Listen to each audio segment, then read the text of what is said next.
আজি ৰাতি চবে মিলি ভাত খাব লৈছোঁ। ভাত বনালোঁ, ঢেকীয়া, বুট, আলু, জলকীয়া ভাজি, এইফালে মেষ্টা টেঙা দালি, আৰু এইফালে এটা আজি মই বনাইছোঁ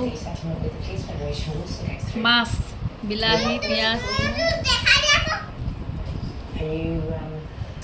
কেনেকুৱা লাগিছে বাৰু ক'ব,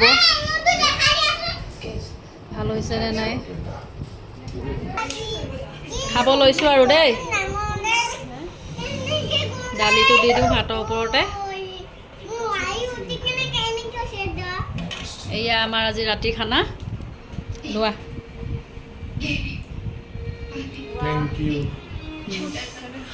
লোৱা এতিয়া চবে লোৱা, মাছ এপিচ এপিচ। কেনেকুৱা হৈছে খাই চোৱা।